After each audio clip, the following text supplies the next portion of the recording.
Maya Collins sat in her small office aboard the research ship Horizon and stared at the screen in front of her with growing confusion in her chest and mind, because something was very wrong with what she was reading right now on the glowing display that showed her new orders from military command. She was an elf and her kind had always been good at noticing details that others missed, and right now, every detail of this document screamed that someone had made a terrible mistake somewhere in the chain of command that sent orders across the vast distances of space. For 3 years Maya had worked on the Horizon, as a witch meant she studied alien languages and tried to understand how different species communicated with each other and thought about the universe around them. Her days were spent in quiet archives, translating ancient texts from dead civilizations, and cataloging the last remaining words of species that had vanished from the galaxy long before humans had even learned to build fires or write their own languages down on paper or stone. It was peaceful work, and she loved every moment of it because words were her passion, and understanding how beings expressed their thoughts and dreams through sounds and symbols made her feel connected to something larger than herself. But now the screen showed orders that would take her away from all of that peace and send her somewhere she had never wanted to go and had never trained to survive in. The deployment orders said she was being reassigned to the forward assault carrier Valiant, which was currently stationed in the contested Outer Rim territories, where humanity was fighting a desperate war against an enemy called the Void Collective. Maya had heard stories about the Void Collective from other crew members who whispered in the mess hall late at night, when they thought no one important was listening to their fears and worries. The Void Collective was an empire that had conquered 12 different species in just 12 years, and they were moving toward human space with the slow inevitability of a glacier crushing everything in its path. The Valiant was not a research vessel like the Horizon, but a warship designed for combat, and she would be departing for the front lines in just 6 hours, according to the timestamp on the orders. Maya read through the document 3 more times, hoping she had misunderstood something, but the words remained the same no matter how many times her eyes traced over them. The orders claimed she had requested combat reassignment 2 weeks ago, and that her request had been approved by someone in the personnel department, whose name she did not recognize. Her signature was there at the bottom of the request form, but Maya knew with absolute certainty that she had never signed any such document or even thought about leaving the Horizon. She stood up from her desk and walked quickly through the narrow corridors of the research ship toward the administration office, where a tired young ensign sat behind a desk covered in coffee cups. The ensign barely looked up when Maya approached and started to explain that there had been some kind of mistake with her deployment orders. He waved one hand dismissively and said that the computer system showed her request had been properly filed and approved, and that her signature had been through the biometric scanners that everyone used when submitting official documents. Maya tried to argue, but the ensign just shook his head and told her she had 4 hours to pack her belongings and report to Docking Bay 7, where a transport shuttle would take her to the Valiant. Behind her in the corridor, Maya heard a low rumbling sound that made the metal walls vibrate slightly, and she knew without turning around that Ember had followed her from their shared quarters. Ember was a crystalline dragon from the planet 4, and he had bonded with Maya 3 years ago during a salvage mission when she had found him trapped in the ruins of an ancient temple. He was smaller than most of his species, at only 12 feet long from his snout to the tip of his tail, but what he lacked in size, he made up for in intelligence and stubbornness. His scales were made of some kind of organic crystal that shifted colors in the light, and right now they were flickering between deep red and orange, which meant he was feeling agitated and angry.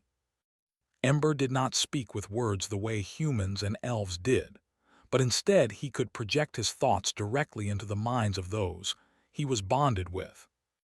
Maya felt his voice in her head like warm smoke curling through her thoughts, and he was saying that this whole situation smelled of human incompetence and bureaucratic mistakes.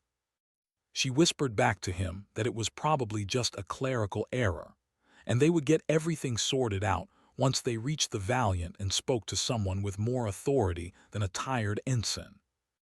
But even as she said these words, Maya felt doubt growing in her chest like a cold stone, because something about this situation felt wrong in a way she could not quite explain. She went back to her quarters and started packing her few belongings into a standard military duffel bag, while Ember watched from the corner with his galaxy-colored eyes that swirled with patterns of light. Maya had never owned many things because her life had always been about ideas and words, rather than physical possessions. She packed her full of linguistic research and her collection of translation matrices that she had spent years building, and a few changes of clothes.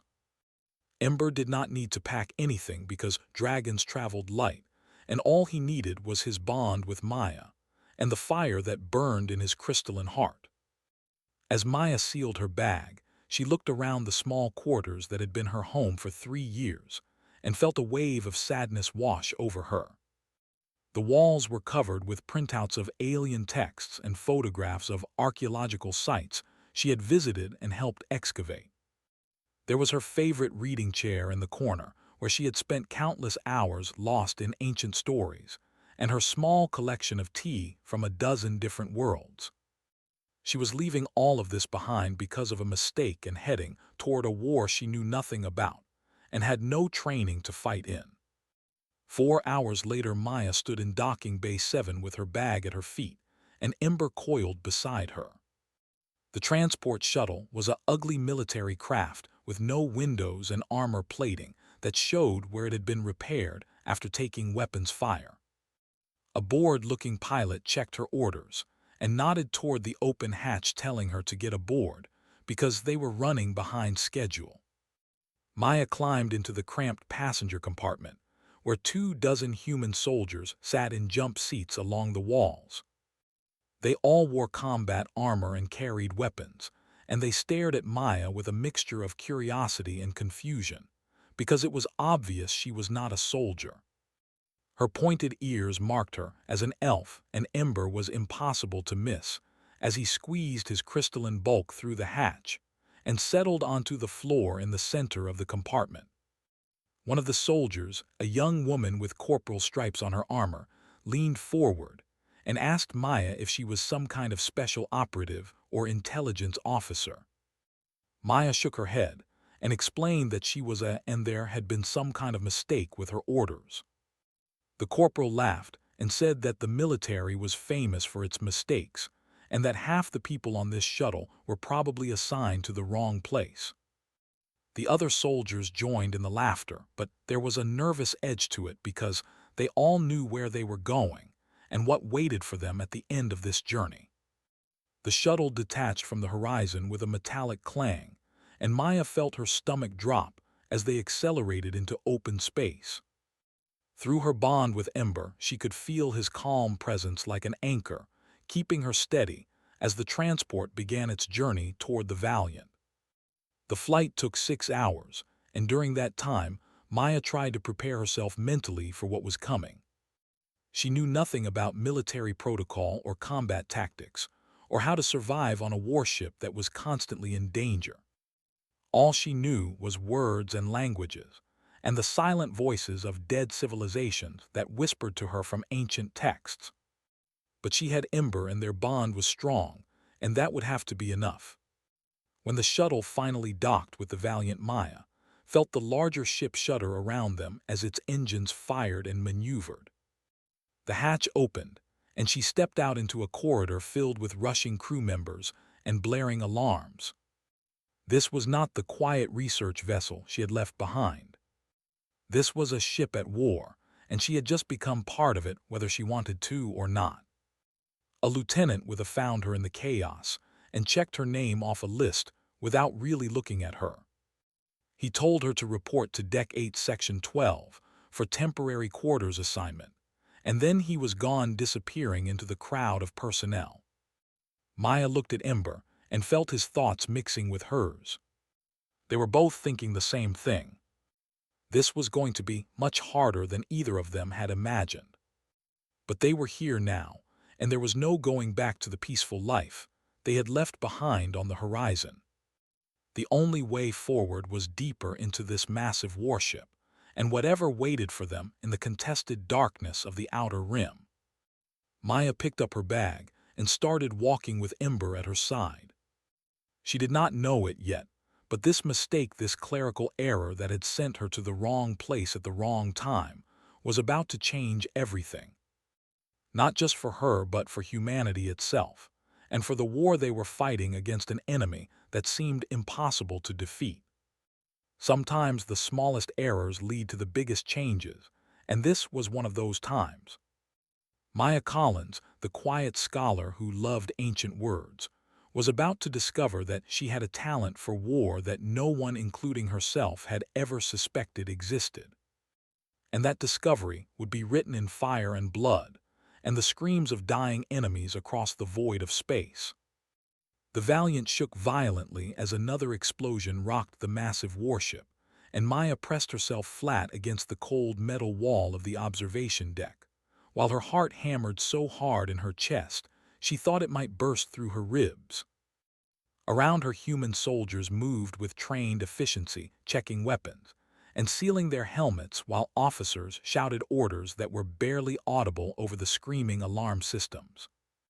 Maya had been aboard the Valiant for only 3 days, and in that time she had tried repeatedly to find someone who could fix the mistake that had sent her here, but every officer she spoke to was too busy preparing for combat operations to care about one misplaced. Now it was too late, because the war had found them. The Void Collective had brought their fleet to this sector, and they had brought something new with them that human intelligence had never seen before. They had ships that could fold space during combat, appearing inside defensive perimeters like ghosts, materializing from nightmares. The Valiant had been positioned safely behind the front lines, or at least that was what everyone had believed until 30 seconds ago, when 3 Void warships appeared directly above them and opened fire. Maya had never experienced combat before, and the reality of it was so much worse than anything she had imagined in her worst fears. The ship bucked and twisted as the pilot tried desperate evasive maneuvers, while return fire from the Valiant cannons sent vibrations through every surface. Through the observation windows, Maya could see the void of space lit up by weapons fire, and the twisted organic shapes of Void Collective ships that looked more like living creatures than machines. Emergency lights bathed everything in red, and the artificial gravity flickered, making Maya feel nauseous and disoriented. A voice crackled over the ship intercom, ordering all essential personnel to evacuate to the escape pods immediately. Maya grabbed her and started running toward the nearest evacuation point, following the glowing arrows on the walls that marked emergency routes. But she only made it 20 meters before she found Ember blocking the corridor ahead of her. The dragon had planted himself across the entire width of the passage, and his crystalline scales were blazing with internal fire. Through their mental bond, Maya felt his determination like a physical wall, and she knew he had no intention of running away. Ember thoughts filled her mind, saying that he would not hide in an escape pod, while humans died fighting to protect a ship that had taken them both in. He said that dragons did not flee from battle, and neither should she. Maya reached for his foreleg, trying to pull him toward safety, but it was like trying to move a mountain. She told him through their bond that they were not soldiers, and they had no training, and they could not help anyone by dying uselessly. But Ember eyes those swirling galaxies of color fixed on hers, with ancient intelligence. He reminded her that she had translated the text and understood the death songs of 47 extinct civilizations. He asked her how she could think she had nothing to offer when she knew more about communication and understanding alien minds than anyone else on this ship. Before Maya could respond, the ceiling above them exploded in a shower of sparks and twisted metal. Maya threw herself sideways as debris rained down, and when she looked up, she saw 3 human Marines trapped beneath a collapsed support beam. They were screaming in pain and fear, and their armor was cracked and sparking where the metal had crushed them. Maya moved without thinking, her body, acting before her mind, could catch up. Her hands found purchase on the hot, twisted metal, and she pulled with all her strength even though her muscles burned, and her fingers felt like they were being torn apart. Ember was beside her instantly, his claws more precise than any tool, as he lifted the beam with careful, controlled power. Together, they freed all 3 Marines in less than a minute, working in perfect synchronization through their bond. The squad leader was a woman with lieutenant bars on her damaged armor and blood running down her face from a deep cut across her forehead. Her name tag read Hayes, and she stared at Maya and Ember with an expression of pure disbelief. She asked if Maya was the translator who had been misassigned to the Valiant by some administrative error. Maya nodded while helping a young private to his feet and checking him for serious injuries. Lieutenant Hayes' expression shifted from surprise to cold calculation. She asked if the dragon could breathe fire. Ember snorted, and a small jet of flame escaped his nostrils in response. Maya said yes, he could, and Hayes made a quick decision. She told them that Void soldiers were boarding the ship through a hull breach on Deck 9, and that every person who could hold a weapon or fight was needed. Hayes handed Maya a pulse rifle and asked if she knew how to use it. Maya looked at the weapon in her hands, feeling its weight and coldness. She had never held a gun before in her entire life, let alone fired one. She told Hayes this honestly. The lieutenant's grim smile appeared for just a moment. Hayes said that today was Maya's lucky day for learning new skills. She explained quickly that Maya should stay behind the combat-trained soldiers and shoot at anything that had too many limbs and try very hard not to hit any humans. Then Hayes turned to her remaining squad members and ordered them to move out. Maya looked down at the pulse rifle, then at Ember, who radiated satisfaction through their bond. His mental voice told her to welcome to war and to try not to die immediately, because that would reflect poorly on his choice of bonded companion. The squad moved through the damaged corridors at a tactical pace, with weapons raised and sensors scanning. Maya stayed in the middle of the formation, feeling completely out of place in her civilian clothes, while everyone else wore combat armor.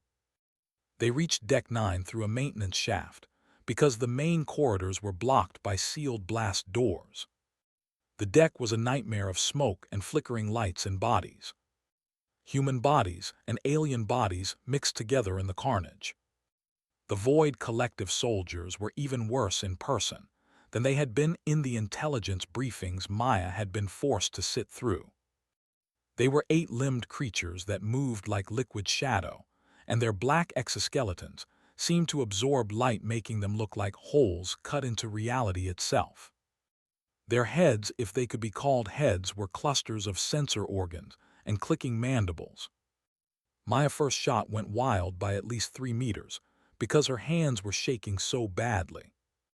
Her second shot hit the wall. Her third shot finally struck one of the Void soldiers, but the creature barely seemed to notice the impact. Ember had no such hesitation or learning curve. He lunged forward with a roar that made the metal walls vibrate, and bathed 3 Void soldiers in crystalline fire that burned with colors Maya had never seen before. The creatures shrieked, and the sound bypassed her ears, somehow stabbing directly into her brain like hot needles. But there were so many more enemies.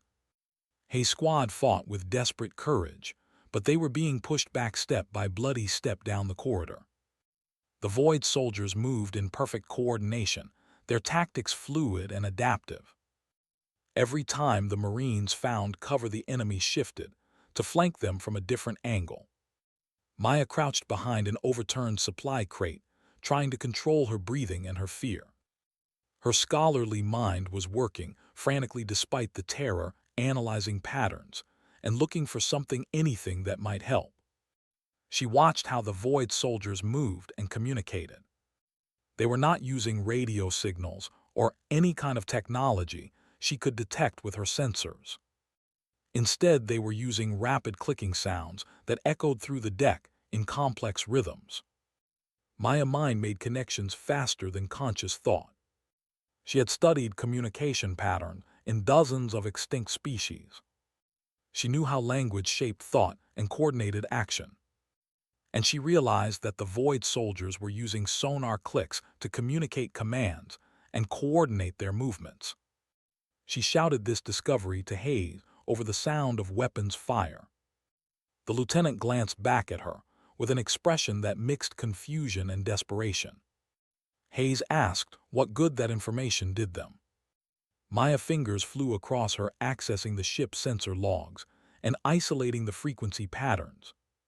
She connected the to Ember through their neural link and asked if he could modulate his roar to match a specific interference pattern she was calculating. Ember's response came instantly through their bond. He asked her to show him what she needed.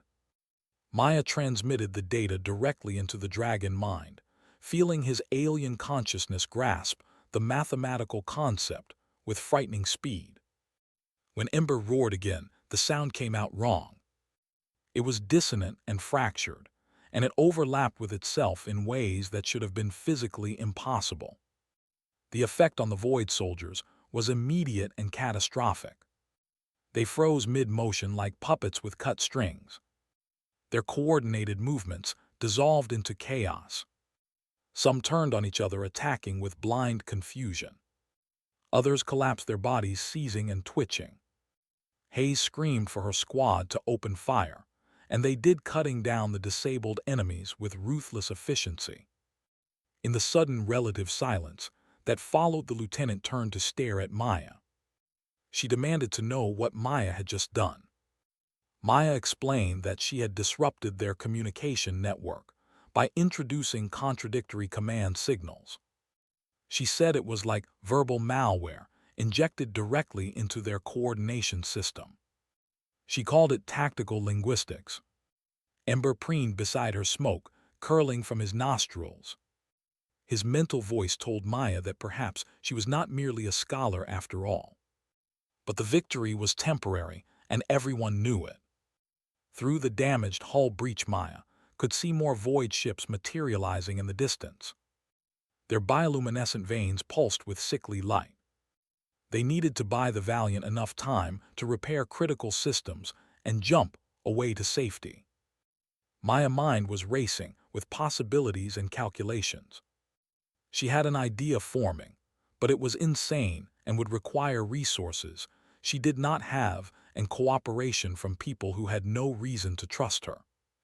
She told Hayes that she thought she could scale up what she had just done. She could create a ship-wide disruption that would disable every Void soldier currently aboard. But she would need access to the bridge communication systems and someone to keep her alive while she worked. Hayes checked her rifle power level and made a decision. She tapped her comm unit and requested a priority corridor to the bridge. She said she needed it 5 minutes ago.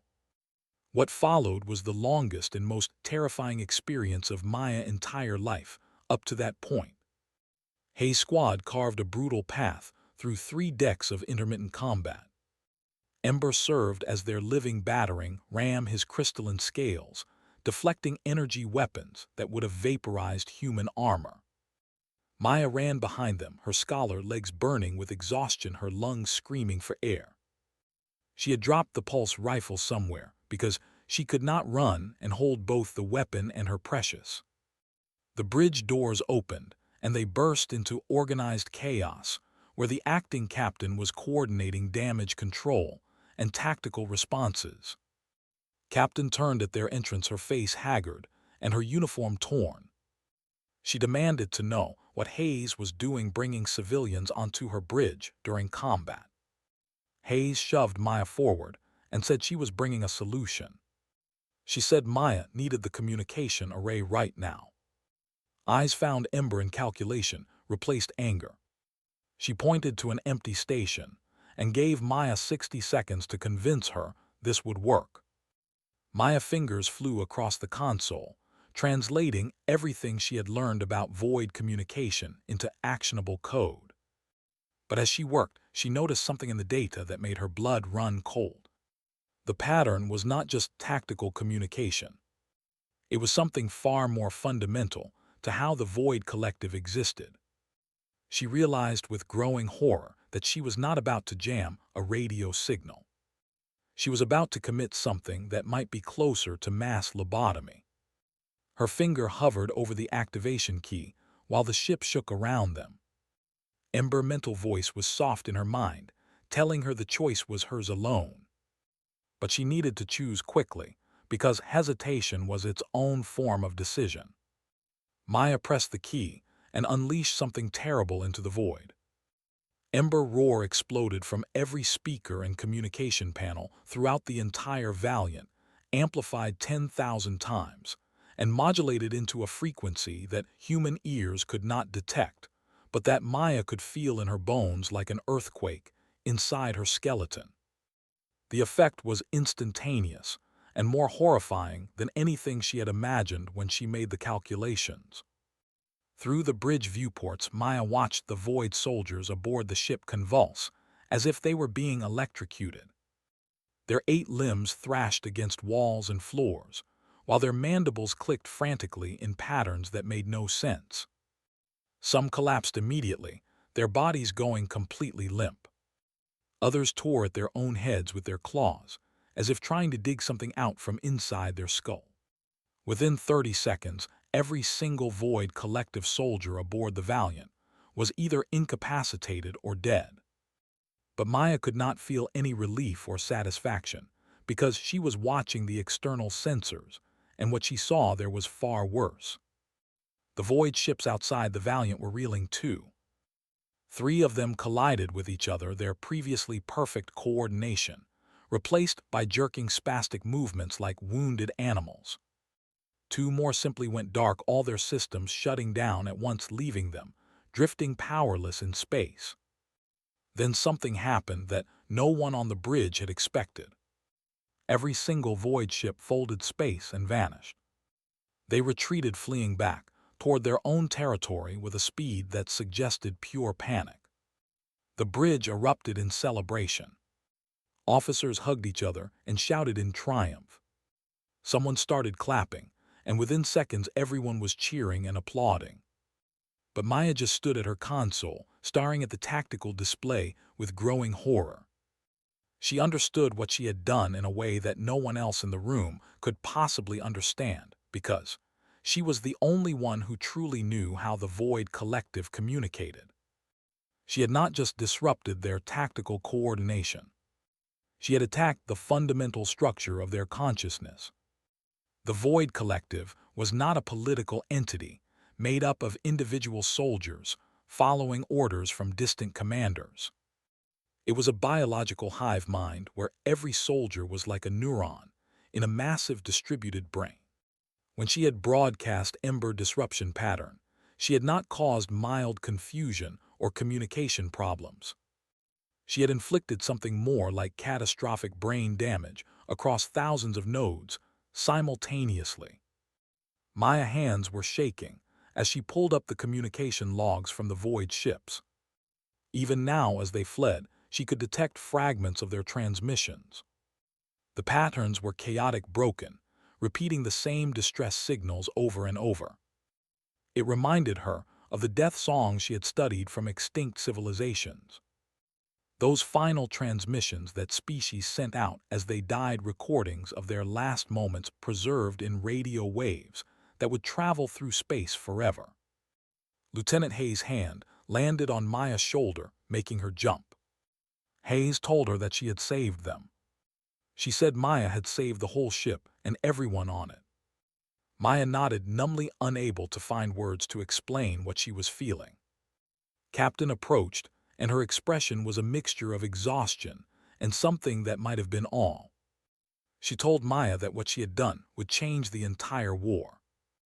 She said Command would want a full report, and that Maya would probably be getting a medal for this. Maya wanted to laugh or scream or cry, but she just stood there feeling ember warmth in her mind. The dragon was offering wordless comfort through their bond, but even he seemed subdued by what they had accomplished. Over the next few hours, the valiant crew worked frantically to repair damaged systems and tend to wounded personnel. Maya was escorted to a private cabin and told to rest, but sleep was impossible. She sat on the edge of the bunk with her in her hands, scrolling through the data from the battle. The more she analyzed, the worse it got. The Void collective transmissions before the attack had shown complex, sophisticated patterns. The transmissions after showed something broken and diminished. It was like comparing the works of a brilliant composer to random noise. She had not just won a battle.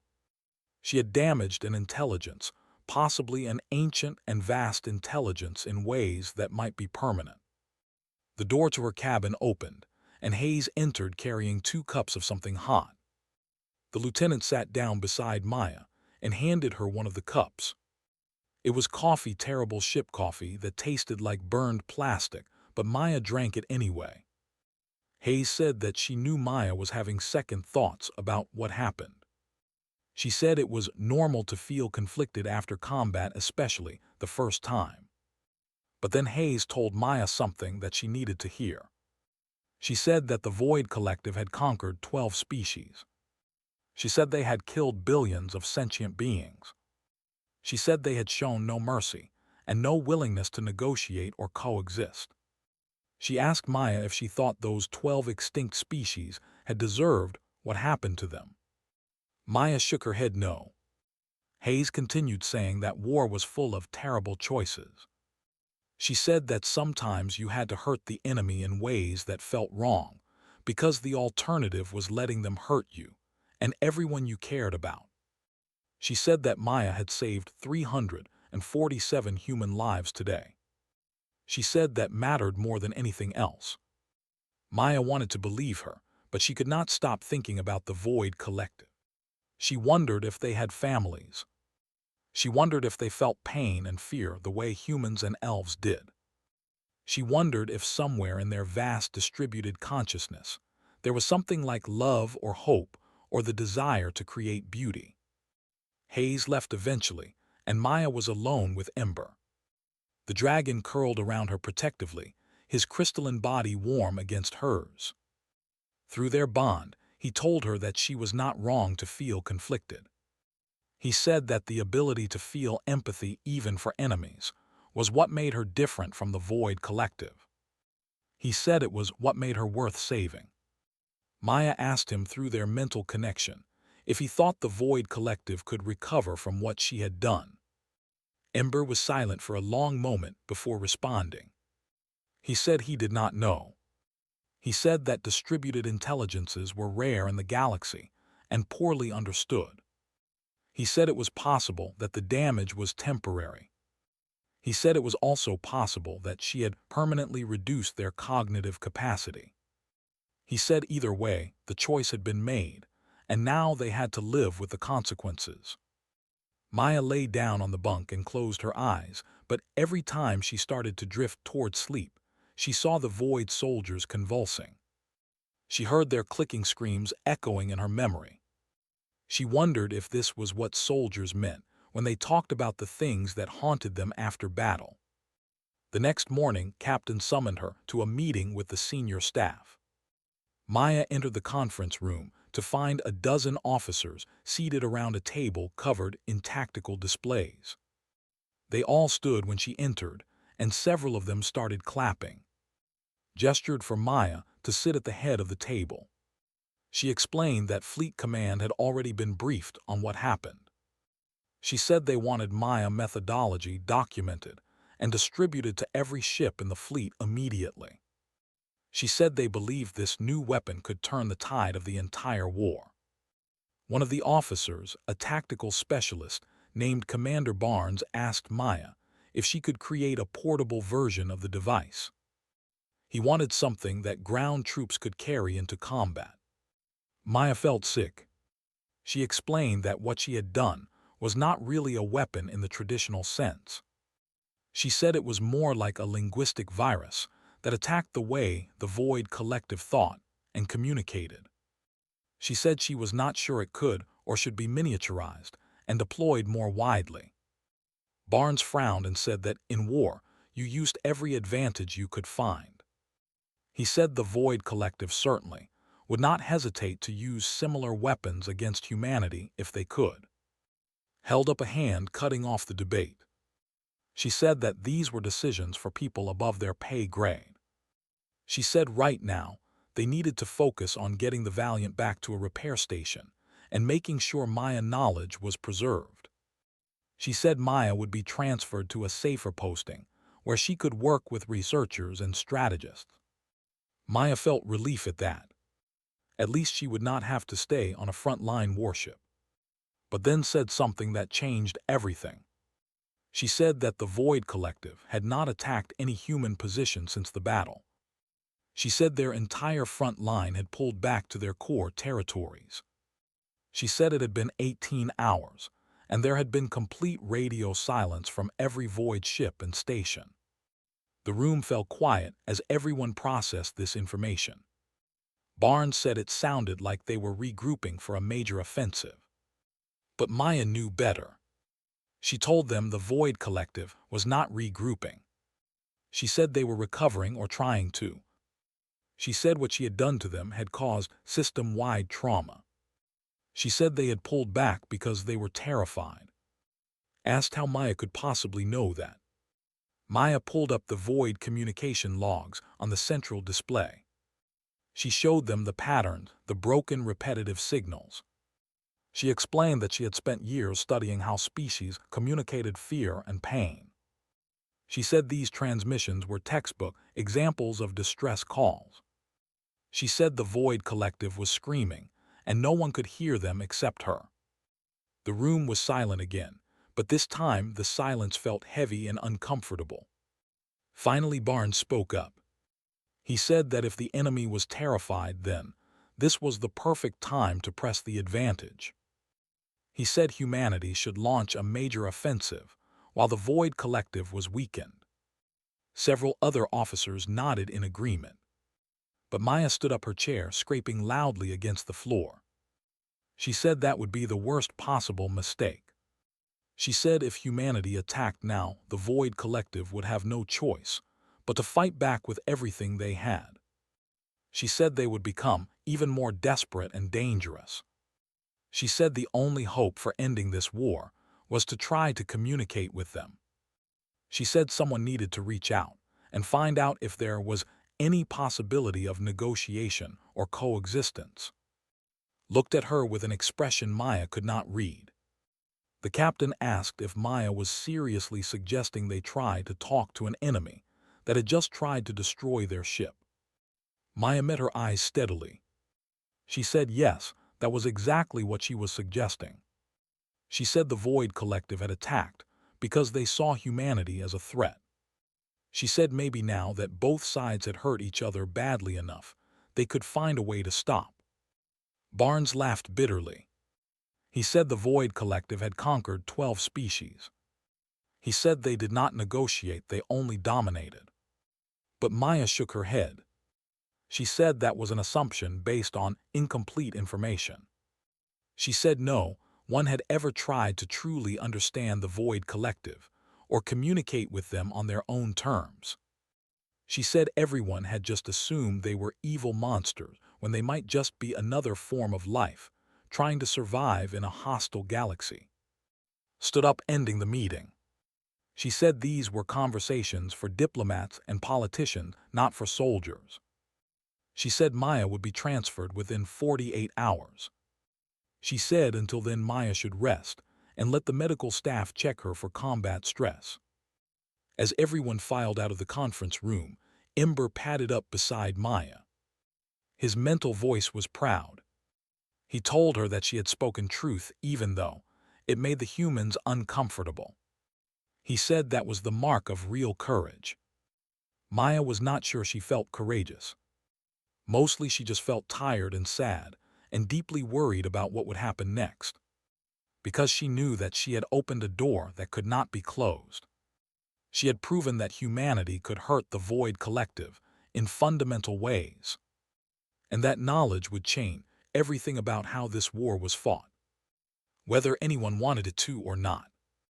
Maya spent the next 2 days in a small medical bay cabin, being examined by doctors who seemed more interested in her psychological state than her physical health. They asked her dozens of questions about what she had felt during the battle and whether she was experiencing nightmares or intrusive thoughts. She answered honestly because there seemed no point in lying. Yes, she was having nightmares. Yes, she kept seeing the Void soldiers convulsing. Yes, she felt guilty, even though she knew logically that she had saved lives. The doctors nodded and made notes, and prescribed her medication that she did not take, because she wanted to feel everything no matter how painful. She needed to remember what she had done. On the morning of the third day, Lieutenant Hayes came to her cabin with unexpected news. Fleet Command had reviewed her case and decided that transferring her to a research station was premature. Instead, they wanted her to remain on the Valiant as a special consultant. Hayes could see Maya's dismay and quickly explained that this did not mean more combat. The Valiant was being pulled back for repairs and would be stationed at a safe distance from the front lines. Maya would work with intelligence officers, analyzing Void collective communication patterns. They wanted her to help develop a comprehensive understanding of how the enemy thought and communicated. Maya felt torn between relief and dread. She did not want to go back into combat, but she also was not sure she wanted to spend her days turning language into weapons. She asked Hayes if she had any choice in the matter. The lieutenant smiled sadly and said no, not really. The military did not give you choices during wartime, it gave you orders. But Hayes also said something else. She said that Maya had a unique opportunity to actually understand the enemy. She said most soldiers went their whole careers without ever knowing anything about who they were fighting or why. She said Maya could bridge that gap, and maybe that understanding would save more lives in the long run. Maya agreed reluctantly, because what else could she do? That afternoon, she was introduced to Commander Lisa Palmer, who headed the intelligence division aboard the Valiant. Palmer was a middle-aged woman with gray streaks in her dark hair and eyes that missed nothing. She took Maya to a secure room filled with analysis equipment and showed her months' worth of intercepted Void collective communications. Palmer explained that before now no one had been able to make sense of the patterns. They knew the Void used sonar clicks for tactical coordination, but the deeper structure of their communication remained a mystery. She said Maya's breakthrough during the battle had opened new possibilities. She said if Maya could figure out how to decode their strategic communications, it would give humanity an enormous advantage. Maya sat down at the main console and started going through the data. It was overwhelming at first, just cascading waves of clicks and frequencies that seemed random.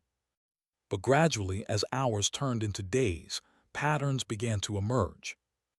She realized that Void communication was not just about transmitting information. It was about maintaining the structural integrity of their hive mind. Every transmission served dual purposes: tactical coordination and consciousness synchronization. The more Maya studied, the more she understood how alien the Void collective truly was. They did not have individuals in the way humans or elves did. Each soldier was more like a cell in a body, sharing sensations and thoughts across the entire network. When one Void soldier died, the others felt it like losing a finger. When many died at once, it was like suffering a stroke. And what Maya had done during the battle was equivalent to flooding that collective brain with contradictory signals that caused massive neurological damage. She felt sick all over again, understanding the full scope of what she had done. But she also understood something else. The Void Collective had pulled back not just because they were hurt, but because they were terrified of humanity now.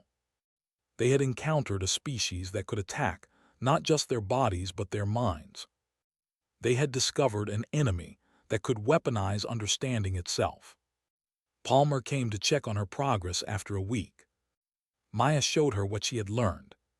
She explained the true nature of the Void Collective as a distributed consciousness. Palmer listened carefully and then asked the obvious question.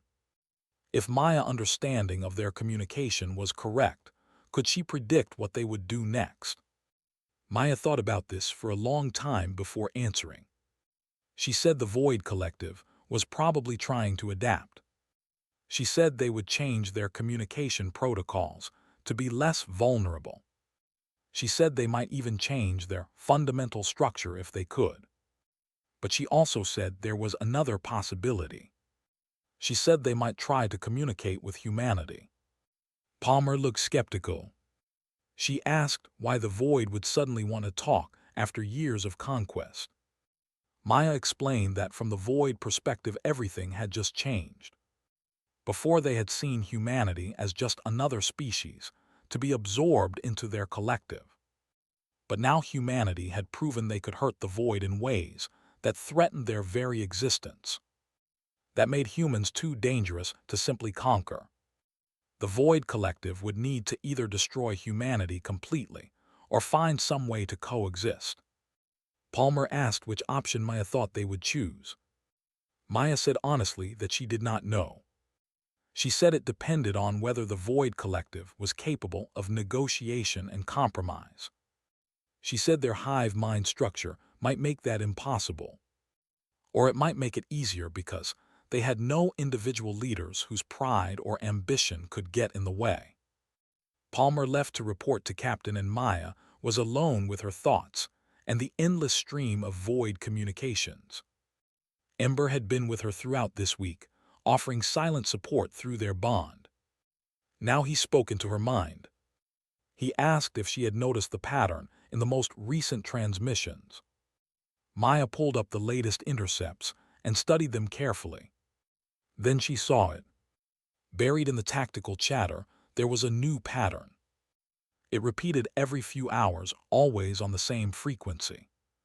It was structured differently from their normal communications. More deliberate, more careful. Maya's hands shook as she isolated the pattern and began analyzing it. It took her 3 hours to be certain. This was not tactical coordination. It was not consciousness synchronization. It was a message. A message directed outward toward anyone who might be listening. The Void Collective was trying to talk. Maya called Palmer immediately. She showed her the pattern and explained what she believed it meant. Palmer's face went pale. She said this needed to go to and Fleet Command right away. Within an hour, Maya was standing in the Valiant conference room again. This time, there were admirals on the video screens, officers from a dozen other ships. Introduced Maya and asked her to present her findings. Maya explained everything as clearly as she could. She showed them the message pattern. She explained that she believed the Void Collective was attempting first contact. The room erupted in argument. Some officers said it was obviously a trap. Others said even if it was genuine, the Void could not be trusted. A few, including Palmer, argued that they had to at least try to respond. Admiral Helena Grant, who was participating via video link from Fleet Headquarters, held up her hand for silence. She said this decision was above all of their authority. She said she would forward Maya analysis to the civilian government. She said diplomats and politicians would decide whether to respond. But then Grant said something that surprised everyone. She said regardless of what the politicians decided, humanity needed people who understood the Void Collective. She said Maya had proven she had a unique ability to bridge the gap between human thinking and alien consciousness. She said she was creating a new task force dedicated to. She asked if Maya would be willing to lead it. Maya felt Ember pride flowing through their bond. She looked at all the faces on the screens and in the room. She thought about the Void soldiers she had hurt. She thought about the human lives she had saved. She thought about the 12 species the Void had conquered. She thought about all the death and suffering on both sides. She said yes. She said if there was any chance of ending this war through understanding, rather than destruction, she had to try. Grant smiled grimly. She said Maya would receive official orders within 24 hours. She said the task force would include linguists and diplomatic specialists. She said they would be stationed on a neutral ship far from combat zones. She said their mission was to decode the Void message and, if possible, establish communication.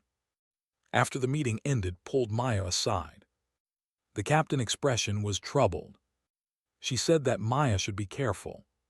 She said that understanding the enemy was valuable, but it could also be dangerous. She said the more you understood something, the harder it became to kill it when necessary. Maya said she understood the risk, but she also said that maybe that was exactly what humanity needed. Maybe someone needed to find it hard to kill the Void collective. Maybe that difficulty was what would save both species. Nodded slowly. She said Maya had changed a lot since arriving on the Valiant. She said the scared translator who had been to a warship was gone. She said in her place was someone who might actually change the course of history. Maya did not feel like someone who could change history. She just felt like someone who had been given an impossible task. But she had Ember. She had her knowledge of languages and communication. She had her empathy and her willingness to see the Void as something more than monsters. That would have to be enough. Over the next week, Maya prepared for her transfer to the new task force. She spent her time documenting everything she had learned about Void communication. She created training materials for the specialists who would work with her. She tried to decode more of the Void message, but it was complex, and parts of it seemed to require context she did not have. On her last night, aboard the Valiant, Hayes took her to the observation deck. They stood together, looking out at the stars. Hayes said she was proud to have fought beside Maya. She said most people never got to see someone discover their true purpose. She said watching Maya transform from a scholar into something new had been inspiring. Maya thanked her. She said Hayes had saved her life multiple times during that first battle. She said she would not have survived long enough to make a difference without the lieutenant courage. Hayes laughed and said that was what soldiers did. They kept each other alive so that someone could figure out how to end the war. They stood in comfortable silence for a while. Then Maya asked Hayes what she thought the Void message said. Hayes thought about it. She said she hoped it said they were tired of fighting. She said she hoped it said they wanted to find another way. She said every soldier hoped for that, even if they never admitted it. Maya said she hoped so too. But she also knew that hope was not enough. Someone had to do the hard work of building bridges across the Void between species. Someone had to take the risk of reaching out, even when it might end in failure or betrayal. She had been sent to war by mistake. But maybe that mistake had been necessary. Maybe the universe needed someone who had never wanted to fight to be the one who finally tried to stop the fighting. The next morning, Maya and Ember transferred to a research vessel called the Pathfinder. It was smaller than the Valiant and filled with scientific equipment instead of weapons. Her new team was waiting for her. Linguists and biologists and cultural specialists. They all looked at her with a mixture of respect and uncertainty. She was young for such responsibility. She was an elf working with mostly human colleagues. She had no military training or diplomatic experience. But she had done something no one else had managed. She had hurt the Void collective and then felt guilty about it. And that guilt, that empathy, that willingness to see the enemy as something worth understanding. That might be the most important qualification of all. 3 weeks later, Maya stood in the grand ceremonial hall of station, Apollo wearing a dress uniform that felt strange and uncomfortable against her skin. The station was humanity's main administrative hub in the Outer Rim, and it was filled with important people. Admirals and politicians and journalists all gathered to witness what they were calling a historic moment. Maya would have given anything to be anywhere else. Beside her, Ember had been groomed until his crystalline scales reflected the lights like 1,000 tiny mirrors. The dragon radiated calm through their bond, but Maya could feel his underlying discomfort with all the attention. Admiral Grant stood at the podium giving a speech about courage and innovation and the future of humanity. Maya barely heard the words. She was thinking about the void message that her team had finally decoded 3 days ago. It had taken weeks of work, analyzing the patterns and cross-referencing them with everything they knew about void communication. The message was simple and devastating. It said that the Void Collective was afraid. It said they had never encountered a species that could attack consciousness itself. It said they wanted to understand if coexistence was possible. It said they would wait for a response. Maya team had celebrated the successful translation. Palmer, who had joined the task force, had called it a breakthrough. But Maya could not celebrate. She kept thinking about how long the Void had been sending that message. They had been transmitting it every few hours for weeks, repeating the same plea over and over into the darkness, hoping someone would answer. And humanity had been arguing about whether to respond at all. Grant finished her speech and called Maya forward. The hall erupted in applause. Maya walked to the podium feeling like she was moving through water. Grant held up a medal, the Star of Terra, which was one of the highest honors humanity could give. She pinned it to Maya's uniform and shook her hand. The applause grew louder. Cameras flashed. Maya forced herself to smile, even though her chest felt tight. They awarded Ember too, creating a special commendation for human allies. The dragon accepted with dignified grace. After the ceremony, Grant pulled Maya into a private office, away from the crowds and cameras. The Admiral poured 2 glasses of something amber-colored and handed one to Maya. Maya took it but did not drink. She waited for Grant to speak first.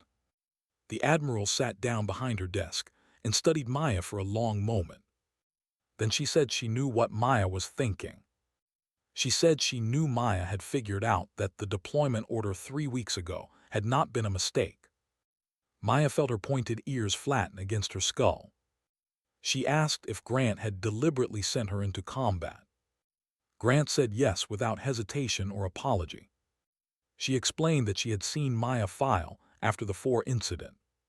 She had seen that Maya had bonded with one of the most intelligent species in the galaxy. She had seen Maya research on and cross-species communication. She said humanity was losing the war because they were fighting conventionally. She said they needed someone who could think differently. Someone who understood that communication was not just about words, but about fundamental patterns of thought. Maya felt anger rising in her chest. She said Grant had gambled with her life. She said Grant had manipulated her into a position where she had no choice but to hurt the Void Collective.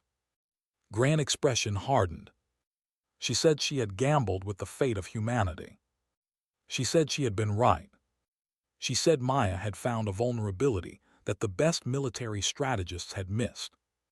She said Maya had proven that understanding could be weaponized. Maya set down her untouched glass. She said that was exactly the problem. She said the Void Collective had sent their message because they were terrified of what humanity could do. She said they had pulled back their entire front line and stopped all attacks. She said they were waiting for humanity to either respond with understanding or with more weapons. Grant leaned forward. She asked what Maya thought humanity should do. Maya said they should respond.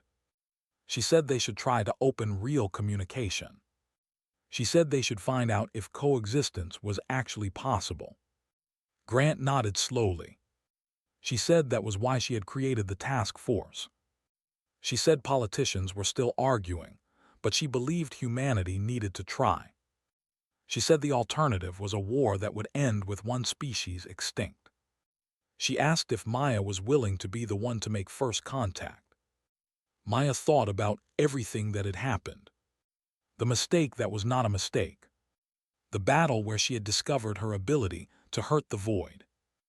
The weeks of studying their communications and realizing they were not monsters, just different. She said yes, but she had conditions. Grant raised an eyebrow and told her to continue. Maya said when they made contact with the Void Collective, she wanted to be the one to speak. She said she wanted the message to be an apology. She said she wanted to explain that what she had done was not meant as a threat, but as desperate self-defense. She said she wanted to find out if the damage could be undone. She said she wanted to see if there was any word in any language that meant sorry in a way the Void would understand. Grant was quiet for a long time. Then she said that was not a condition. She said that was the entire mission. She said Maya had understood something that military commanders and politicians had missed. She said winning battles was pointless if it just created more enemies. She said the only way humanity survived long-term was by making peace with species they had hurt. Maya felt something loosen in her chest. She asked when they could begin. Grant said immediately. She said the Pathfinder was being prepared for a journey to neutral space. She said Maya team would send a response to the Void message. She said if the Void responded positively, they would arrange a meeting. She said it would be dangerous because there were factions on both sides that wanted the war to continue. She said Maya would need to be careful. Maya said she understood. She said she had Ember and her team. She said she had knowledge and empathy and a desperate hope that understanding could replace violence. Grant stood and shook Maya's hand again. She said Maya had changed since arriving on the Valiant. She said the scared scholar was gone. She said in her place was someone who might actually save both species from destroying each other. After leaving Grant's office, Maya found Ember waiting in the corridor. The dragon had been patient, but now his mental voice filled her mind with questions. She told him everything through their bond. She told him about Grant manipulation and the mission ahead. She told him about her fears and hopes. Ember listened, and then projected a feeling of ancient wisdom. He said Maya was no longer just a translator of dead languages. He said she was becoming something new. Something that existed between warrior and scholar. Between human and alien. Between past and future. He said she had been marked by war, but not defined by it. He said she carried both the ability to hurt and the wisdom to heal. He said that was rare and precious. Maya rested her hand on his crystalline scales. She said she was afraid of failing. She said the weight of two-species survival felt too heavy. Ember rumbled softly. He said fear was appropriate when the stakes were high. He said anyone who was not afraid was a fool. He said courage was not the absence of fear, but the choice to act despite it. They walked together through the station corridors back toward their quarters. Along the way, people stopped to congratulate Maya. They called her a hero. They said she had saved humanity.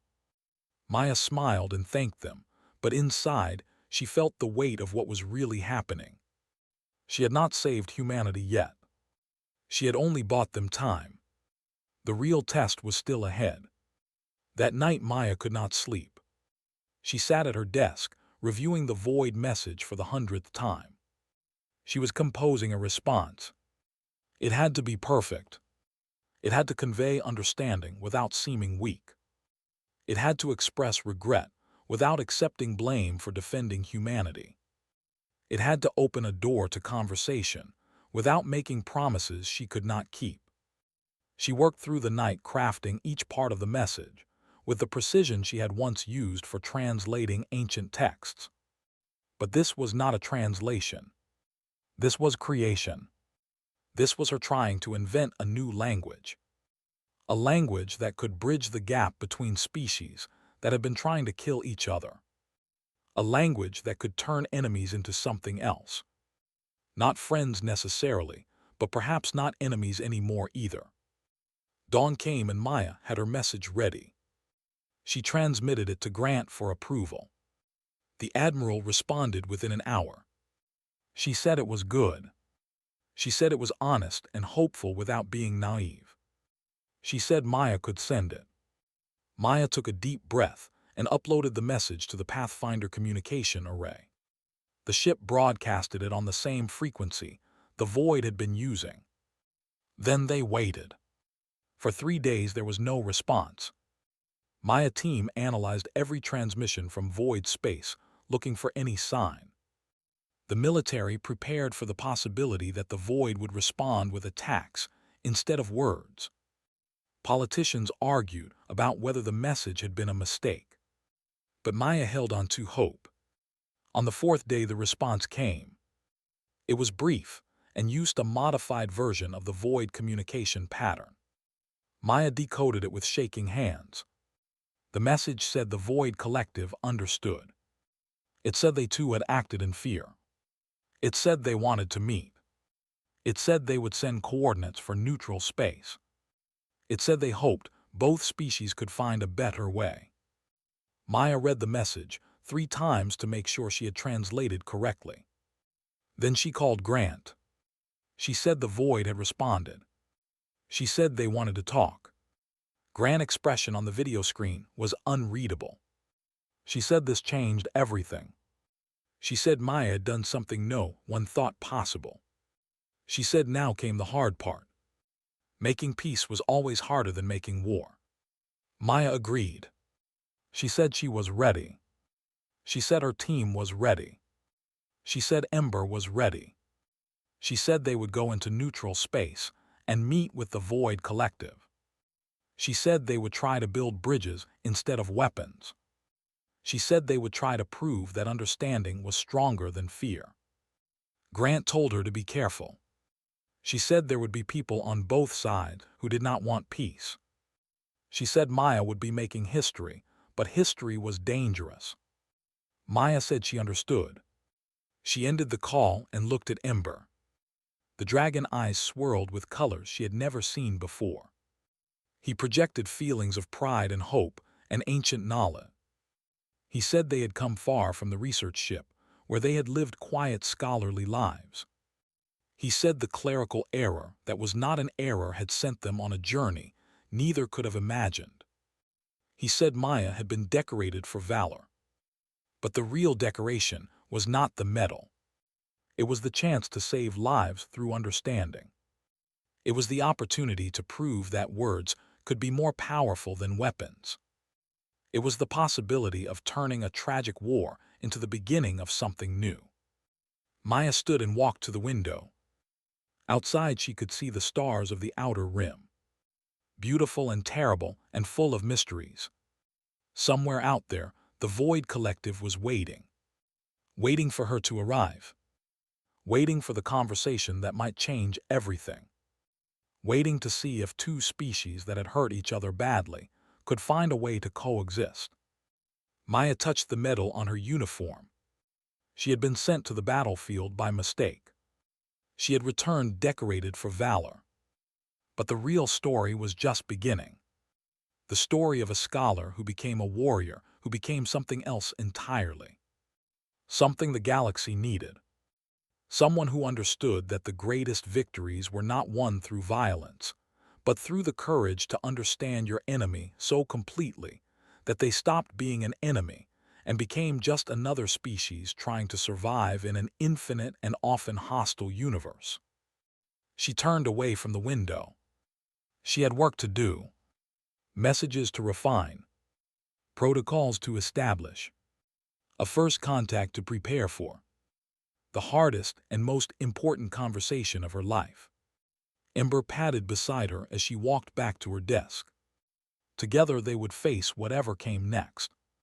Together they would try to build peace from the ashes of war. Together they would prove that understanding was worth fighting for, even if fighting for peace seemed like a contradiction. Sometimes contradictions were where the most important truths lived. And Maya had spent her whole life studying truths hidden in old words. Now she would create new words, new meanings, new possibilities. The decorated scholar had one more translation to make. The most important one: translating violence into dialogue, translating fear into hope, translating war into the fragile beginning of peace.